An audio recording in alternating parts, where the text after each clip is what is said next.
Welcome to this edition of the Head to Head Podcast. I'm your host, Cam McKinney, and this is episode number 155 of the podcast. And in this edition of the podcast, I'm talking about Russell Westbrook because of one thing and one thing only. All this talk about Russell Westbrook breaking Oscar Robertson's triple-double record. I'm here to tell you, I don't really care about all of that. I think Russell Westbrook is a really good player, but the triple-double thing to me doesn't matter at all.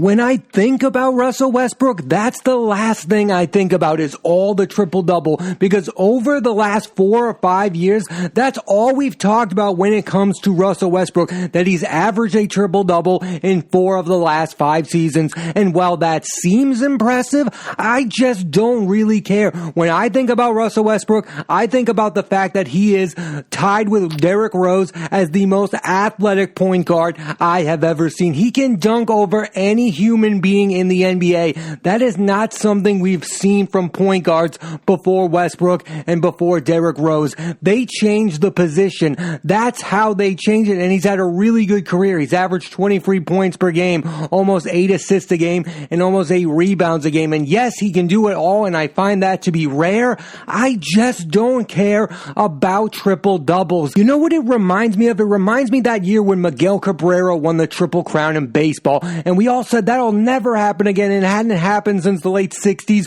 when Carl Yastrzemski did it and Frank Robinson did it. And then Miguel Cabrera won the Triple Crown, and he won the MVP, and at the end of the day, did that matter at all? Nobody talks about that season. Yes, we think of Miguel Cabrera as a great baseball player, but we would have thought about him the same way we view him now if it weren't for that Triple Crown. It didn't impact how we feel about Miguel Cabrera. I thought he was one of the greatest hitters I'd already seen. The Triple Crown sounds like a nice thing that we should care about, but at the end of the day, it was just something that happened and we moved on from it. That's what we should do with the triple doubles and Russell Westbrook. No, I've never seen a basketball player get triple doubles at the rate that Russell Westbrook does. But what does it really have an impact on? He's not winning championships. He's not making it to the NBA Finals every year. It's just 10 points, 10 rebounds, and 10 assists a night. What is the real impact he has on the court because of those triple doubles? I know he is asked to do a lot of things,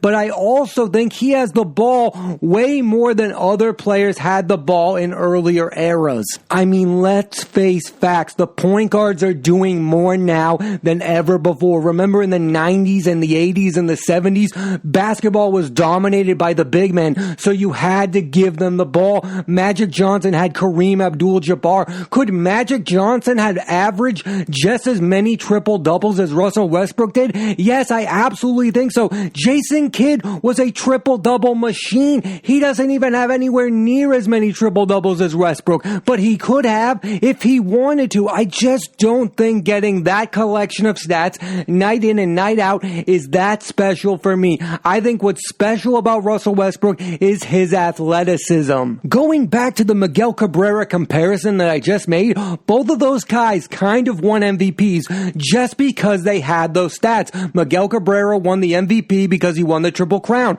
over Mike Trout, who a lot of people thought was more worthy. Russell Westbrook won the MVP over James Harden, I believe, that year because he was averaging a triple-double. It was just a collection of stats.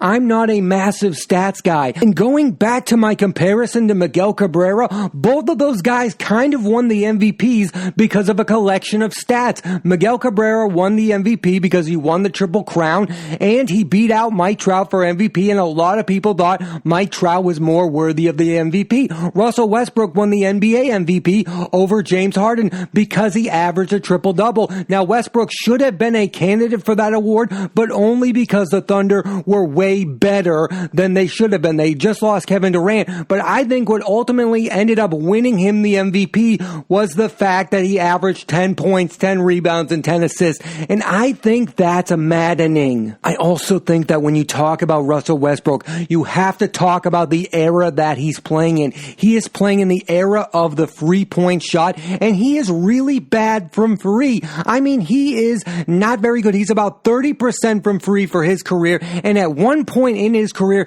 he was jacking up about 8 3-pointers per game. That is not a winning formula. I think Russell Westbrook is a Hall of Fame worthy point guard, but I don't think he's the all-time great that some people have led you to believe. His coach, Scott Brooks, called him the second best point guard of all time. I'm sorry, you cannot be the second best point guard of all time unless you have at least 2 championships. Is Russell Westbrook better than Isaiah Thomas? No, he's definitely not better than Magic Johnson. I would put Jason Kidd ahead of him. I would put Gary Payton ahead of him. Those guys aren't just great stats guys, they're also winners. That's what's missing from Russell Westbrook's resume, is that he hasn't won the big game. And the one time he did go to the big game, he was playing with superstars in Kevin Durant and James Harden, who I also think are better than him. That's right, out of that big three that was in OKC, Durant, Harden, and Westbrook, I would rank Westbrook the third star of that group. I think James Harden is a better player. And for all the talk about how people hate James Harden has at least gotten to within a game of going to the NBA Finals as the best player on an NBA team. When Russell Westbrook is your best player, you are usually eliminated in the first round of the postseason. Westbrook is not even the second best point guard of his era. You have Steph Curry ahead of him, Chris Paul, I would put Dame Lillard, Kyrie Irving. Those guys are ahead of him. And I'll also say this, in his prime, I liked John Wall's game better than I liked Russell Westbrook's. Now, because of health, Russell Westbrook has gotten ahead of John Wall, but I would put Russell Westbrook as a top 20 point guard. Not in my top 5, probably not in my top 10, and he is certainly not the second best point guard of all time. What are we talking about? We are obsessed with this collection of stats. Russell Westbrook is not it. He is just getting stats. It's not his fault. I think he's become obsessed with it, but it's not his fault. It's our fault for obsessing over it. And I do think that he's hurt by the era that he's playing in. I mean, he's watching a guy in Steph Curry almost hit 10 3-pointers a night at will, and he himself cannot hit threes at that rate. He would have fit in way better in the 80s and 90s when it was all about attacking the basket. Russell Westbrook would have definitely benefited from playing in a different era. But the problem is he's playing in this era and he doesn't fit the era of basketball he's playing in. And I don't think you can deny that. Remember last season, Russell Westbrook was playing with James Harden and it should have been a better fit than Harden and Paul. But it wasn't, because Chris Paul is made for this era. He can hit the 3-point shot. He's a better passer than Harden. Chris Paul is better than Russell Westbrook, and that's one of the reasons I know that for a fact. Chris Paul was able to go within a game of the NBA Finals while playing with James Harden, while Westbrook and Harden were eliminated early in the NBA playoffs. I'm not against Russell Westbrook. I just find that the Russell Westbrook defenders overly defend him. Calling him the second best point guard of all time is ludicrous. He's not even a top 4 point guard of his era. Dame Lillard is ahead of him. Dame Lillard brought that Portland Trailblazers team to the Western Conference Finals as the best player on a team. Russell Westbrook has not been there. Those are the facts. You can't tell me someone is better just because they are collecting 10 points, 10 rebounds, and 10 assists. That's insane talk. But I'll say this, the argument can go the other way too. There are some people so down on Russell Westbrook that he's not going to age well. He is still playing at a high level at this point in his career in the NBA. And I do think that if he had stayed in OKC with Kevin Durant, if Durant had never left to go to the Warriors, I think that duo would have eventually won the NBA championship. That roster was stacked. They had Steven Adams, they had Enes Kanter, they had some really nice players. If Kevin Durant had stayed with OKC, I believe him and Russell Westbrook were capable of winning an NBA championship together.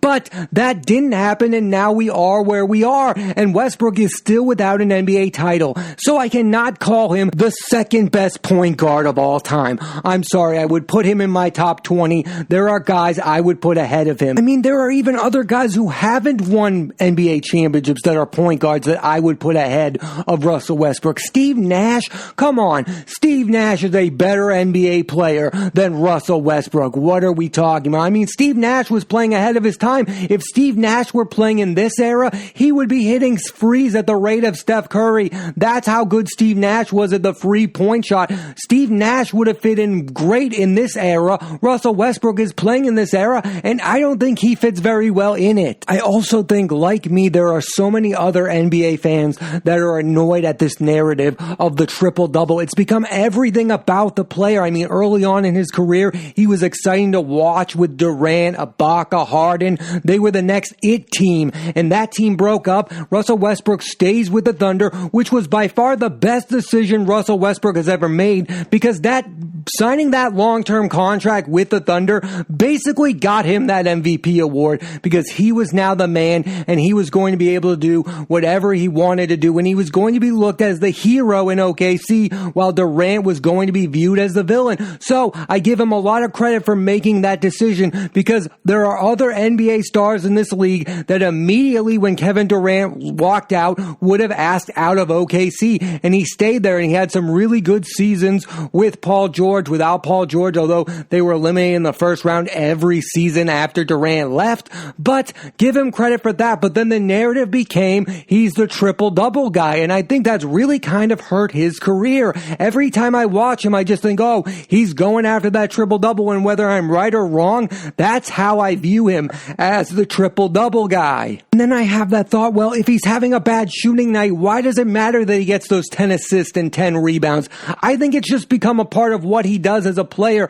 I don't know if he's hunting rebounds he shouldn't go after, or he's hogging the ball. I'm not going to say that that's what's happening, but I think he's been sucked up in his own narrative, and I kind of find that annoying. I think he likes the fact that he has passed Oscar Robertson as a triple-double leader, but what Russell Westbrook doesn't seem to know is none of it matters unless you win a title. At the end of the day, this record will mean absolutely nothing unless you win an NBA championship, and that's not going to happen with the Wizards. I think that when he goes for the triple-doubles, it does help his teams in the regular season, but then when you get to the postseason, all that triple-double nonsense goes out the door, and he gets eliminated in the first round time and time again. None of that matters. I personally can't just sit there and watch him play without thinking of the triple-double. So usually I just won't watch Russell Westbrook, because that's all I think about when I see him on TV. He's become the triple-double guy, and it's just 10 points, 10 assists, 10 rebounds a night, and I could care less. And I think the main audience agrees with me. None of that matters unless it's leading to victories. Remember last season when LeBron James averaged the most assists of his career? Do you know why I remember that and why it mattered? Because LeBron basically became a point guard, and then the Lakers won an NBA championship. That's why that matters. Those kind of stats are cool when it leads to winning, but these triple-doubles have not led to winning for Russell Westbrook. It's just led to a narrative that turned him into an MVP. That was nice the first year, but now for the last 5 seasons, he's done it, and he's been eliminated in the first round of the postseason all 4 times. What is the point of the triple-double if it's not leading to an NBA championship? I mean, Westbrook's not the only player who desperately needs a ring. Chris Paul needs one, Dame Lillard needs one, but they have gone further in the postseason, and most of their defenders are not calling themselves the second best point guard of all time, which so many of the Russell Westbrook defenders are doing. Just because he's good at a lot of things does not make him the second best point guard of all time. Also, at some point, we have to use this against him, that other superstar players are not super happy playing with Russell Westbrook. Here's the list. Remember this. Kevin Durant wanted out of OKC. James Harden last season didn't want to continue to play with Russell Westbrook in the Houston Rockets. And oh, by the way, Paul George went to the Clippers. I think you can make the case that those guys liked playing with him at first, and then it became old real fast, especially with Durant. That's what led Durant to the Warriors. That's what led to this whole triple-double madness that's been going on for the last 5 seasons. If Kevin Durant had stayed with the Thunder, I think they could have won a title, but I use that against Russell Westbrook because Kevin Durant at that point rather would have played with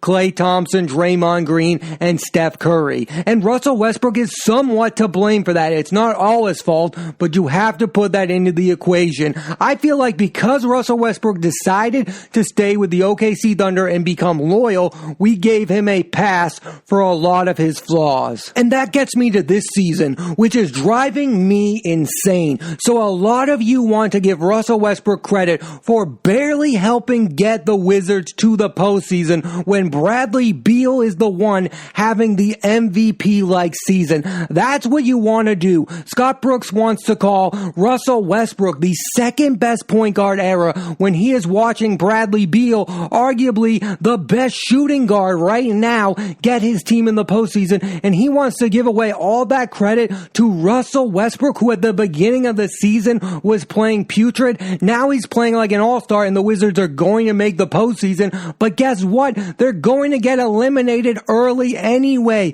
Why does any of it matter? All of this is to say, I really don't enjoy watching Russell Westbrook play basketball anymore like I used to in the early days when all he did was attack the basket and be a normal point guard. Now he is in full triple-double mode, and I'm not here for it, and I don't think you should be too. If you are a fan of the Rockets, if you are a fan of the Thunder, if you are a fan of the Wizards, I would ask you this: what good did it do you? What did all those triple-doubles do other than get Russell Westbrook an MVP? What other good has come from it? You were all eliminated in the first round every single season he did it, and you're going to get eliminated in the first round again. So Wizards fans, yes, he's helping you get to the postseason, but how is that better than if you had John Wall? I think that the Wizards should regret that trade because I think John Wall is a better fit with Bradley Beal than Russell Westbrook because he's a better fit for this era than Russell Westbrook. There are some things on the court that he's doing less of that I like. I like the fact that Russell Westbrook is taking less free-point shots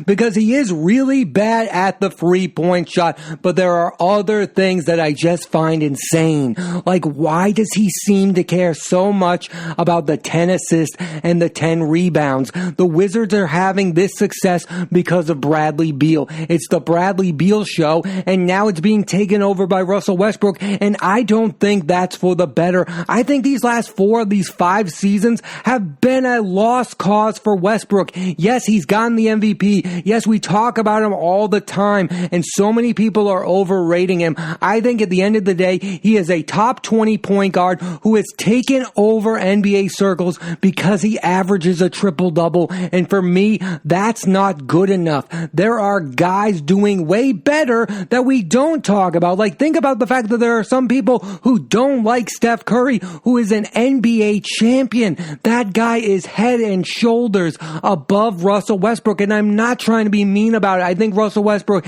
is a Hall of Fame player for whatever that means. I think there are way too many players in the Hall of Fame, but you can point out his flaws, and we can realistically say he is not even close to being the second best point guard of all time. He is a really nice player. He is tied with Derrick Rose as the most athletic point guard I've ever seen, but he has won absolutely nothing of importance in the NBA, and that's the thing that you have to remember. You cannot be considered one of the all-time greats without winning an NBA championship. I'm sorry. That's where I'm at. I'm the same with Charles Barkley. He's not the top 5 power forward of all time. You have to win championships. That's what professional sports are about, and until Westbrook does that, I'm not going to put him in the list of all-time greatest point guards. Again, I would put him in the top 20, but there are other guys I would put ahead of him. I just don't enjoy watching him lately because I do think that in the back of his mind, that's what he's thinking about is the triple-double, and I can't be the only one who thinks that. He's been swept up in the narrative that got him an MVP, got him a massive contract. I mean, the guy makes $40 million a year. I could also make the argument that he's one of the worst contracts in the NBA right now, but that's for another date. I'm just not a fan of the triple-double narrative that surrounds Russell Westbrook. I'm a fan of the player. I think he is a really good point guard, but he should really be the third wheel on a great NBA team, not the second best player on the Wizards. That's where I'm at with Russell Westbrook. I hope he proves me wrong. I hope at some point these triple-doubles leads to an NBA title, but I don't see that happening anytime soon. And so for now, he's just on his way to another first-round exit with the lonely Washington Wizards. Thanks for listening to this edition of the Head to Head Podcast. I'm Cam McKinney, and there'll be a new episode of the podcast every Monday on Apple Podcasts and iTunes. So please rate, review, and subscribe.